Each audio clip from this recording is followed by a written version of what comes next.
Bonjour, on va s'intéresser aujourd'hui au titrage d'une solution de concentration inconnue et voir les différentes techniques qu'on peut utiliser.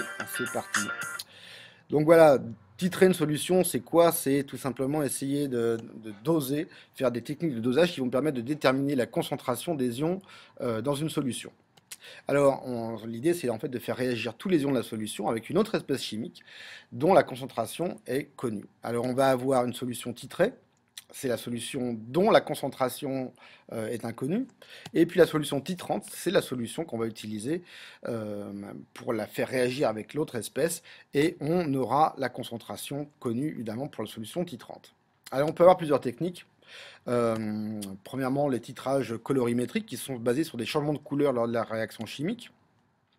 Là, je parle des indicateurs colorés parce que parfois on peut avoir des solutions évidemment qui sont incolores, je pense aux acides et aux bases, et il faut des indicateurs colorés pour montrer les changements de couleur.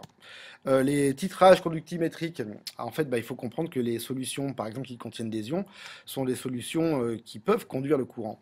Maintenant, on peut essayer de mesurer la conductivité pour arriver à retrouver la concentration, puisque plus une solution est concentrée en ions, plus sa conductivité va être importante. Et puis on peut avoir, par exemple, pour les acides et les bases, des titrages pH métriques. On va s'intéresser à l'évolution du pH lors du dosage. Alors on va essayer de faire ça comme un exemple. On va prendre un titrage colorimétrique. Voilà, on a par exemple une solution qui contient des ions Fe2+, dont la concentration est inconnue. Alors les ions Fe2+, donnent une coloration un peu vert pâle aux solutions. Alors celle-là visiblement est un peu concentrée quand même.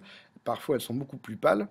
Maintenant, pour pouvoir déterminer la concentration de ces ions Fe2+, on va utiliser une autre espèce chimique dont on sait qu'elle réagit avec les ions Fe2+. C'est le permanganate. Le permanganate, ça a une couleur violette. Et évidemment, on va prendre une solution dont la concentration est connue. Et on va réaliser le mélange des deux. Ce qui est bien, c'est que cette couleur violette avec une couleur vert pâle, on risque fortement de pouvoir voir des changements de couleur apparaître au cours de la réaction. Alors, je vais présenter la réaction qui a lieu entre les ions MnO4-, donc le permanganate et les ions Fe2+. Donc MnO4-, c'est le permanganate, vont réagir avec 5Fe2+, plus des ions H+. Alors les ions H+, ils sont importants parce que si on n'acidifie pas la solution, on peut rajouter de l'acide sulfurique concentré dans le mélange. Si on n'acidifie pas, la réaction ne se fait pas. À la fin, on obtient des ions Mn2+, les ions manganèse, et des ions Fe3+, avec évidemment à la fin aussi 4H2O.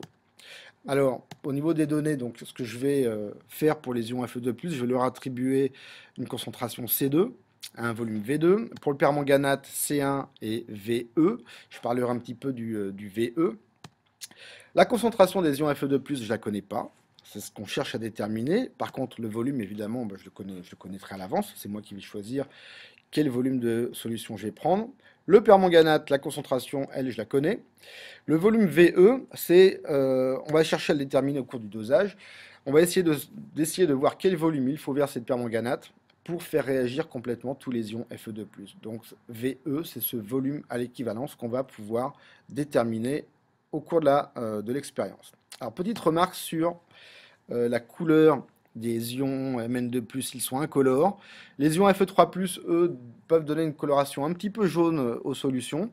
Mais le fait que les ions Mn2+, soient incolores, c'est intéressant parce qu'en fait, quand on va verser un peu de permanganate dans la solution qui contient des ions Fe2+, ils vont tout de suite se transformer en ions Mn2+, incolores.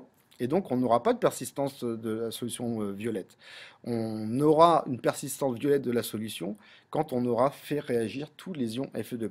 Donc, on devrait voir un beau changement de couleur lors du dosage.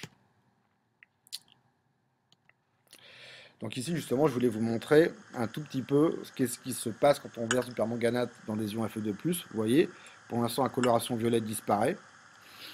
Maintenant, on en rajoute un peu plus, donc on voit une coloration un peu jaune, c'est les ions Fe3+. Et puis plus on en verse, eh ben, plus on voit une persistance violette, donc ce qui veut dire qu'on commence à avoir fait réagir tous les ions, ou presque tous les ions Fe2+. Donc on va regarder un petit peu maintenant la méthode expérimentale. Donc on va placer du Fe2+, dans un bécher ou dans un Erlenmeyer. Ensuite, on va placer notre solution de permanganate dans une burette graduée. Et ça va nous permettre de pouvoir verser tout doucement, en contrôlant le volume, verser donc le permanganate. Donc la solution titrante au-dessus, la solution titrée en dessous. Alors je sais ce que je vais faire, je vais commencer à faire tomber mes gouttes, goutte à goutte. Et puis je m'arrête un moment où on a la teinte violette qui va persister. Et à ce moment-là, je vais repérer le volume de permanganate que j'ai versé. C'est ce qu'on va appeler le volume versé à l'équivalence. À partir de ça, on va travailler sur un tableau d'avancement, le tableau d'avancement de la réaction au moment de l'équivalence. Donc voilà le tableau d'avancement, vous connaissez.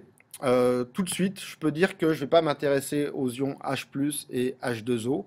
Des molécules d'eau, j'en ai beaucoup. Elles ne m'intéressent pas énormément ici. J'ai acidifié fortement le milieu, mais je ne m'intéresse pas aux ions H+. En revanche, je vais m'intéresser évidemment aux quantités de matière, de permanganate et de Fe2+. Alors vous savez que la quantité de matière N, bah, c'est le produit C fois V. Donc on va avoir pour le permanganate C1 fois VE, le volume versé à l'équivalence. Pour les ions Fe2+, C2, V2. Évidemment au début, j'ai pas d'ions Mn2+, ni des ions Fe3+. Maintenant, quand on a X moles qui disparaissent, qui ont réagi, on va avoir ça, c'est un VE moins X. Attention pour le Fe2+, il y a ce facteur 5, donc il ne faut pas se tromper, C2V2 moins 5X. Et de l'autre côté, on va avoir X, et attention, 5X. Maintenant, quand on a fini la réaction, quand il n'y aura plus des ions Fe2+, on arrive à l'avancement maximal de la réaction. Alors, on va tout simplement pouvoir remarquer ces expressions avec maintenant X max à la place de X. Mais évidemment, c'est ça qui va m'intéresser, c'est les quantités de matière de permanganate et de Fe2+, pour l'avancement maximal. Qu'est-ce qu'on sait? On s'est arrangé pour que on ait versé suffisamment de permanganate pour faire disparaître complètement les ions Fe2+. Mais évidemment, les ions permanganate disparaissent en même temps, donc on a 0 pour les deux. C'est ce qu'on va appeler un mélange stoichiométrique, quand les deux réactifs disparaissent en même temps. Alors on va essayer maintenant de voir, à partir de ça, comment on peut trouver une expression pour C2. C'est C2 qu'on cherche, la concentration des ions Fe2+. Alors un petit peu de maths. Avec le permanganate, je peux trouver l'expression de l'avancement maximal, c'est C1VE. Et je vais injecter ça dans l'autre expression de la quantité de matière pour les ions Fe2+. Donc je vais en déduire une expression de C2 qui sera égale à 5 fois C1VE divisé par V2. Donc je peux retrouver à ce moment-là la concentration des ions Fe2+. Alors on va essayer de résumer ce qui se passe à l'équivalence. Donc j'ai mon équation bilan. Et je ne vais pas toujours refaire un tableau d'avancement, je peux aller un peu plus vite, mais d'abord je dois dire qu'à l'équivalence, donc les réactifs ont été introduits en proportion stoichiométrique, c'est-à-dire qu'ils disparaissent en même temps, et on peut écrire à ce moment-là, de manière assez simple, que la quantité de matière des ions permanganate divisée par 1 c'est le coefficient stoichiométrique associé au permanganate, est égal à la quantité de matière des ions Fe2+, divisé par son coefficient stoichiométrique.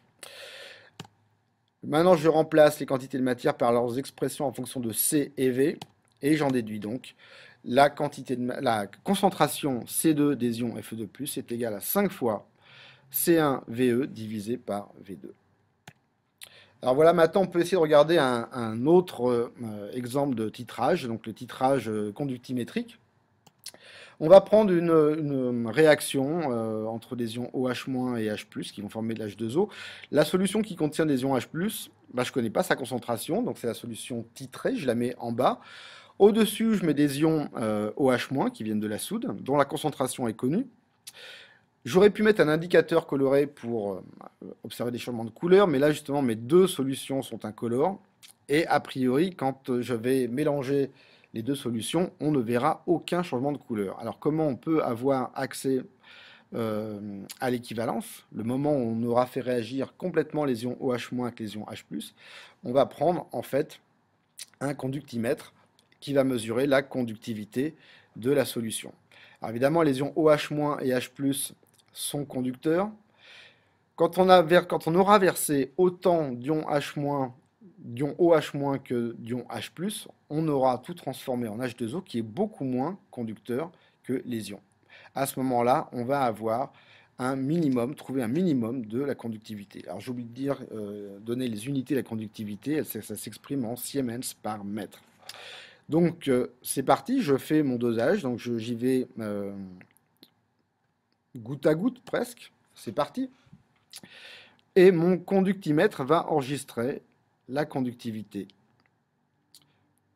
Alors j'arrive à un minimum, on le voit ici, puis ça repart. Quand on repart, c'est qu'en fait on rajoute des ions OH-, il n'y a plus d'H+, et donc la conductivité réaugmente, mais le volume à l'équivalence est atteinte lorsque la conductivité est minimale. Évidemment, connaissant ce volume à l'équivalence, on peut refaire un tableau d'avancement et on peut à ce moment-là déterminer la concentration des ions H+.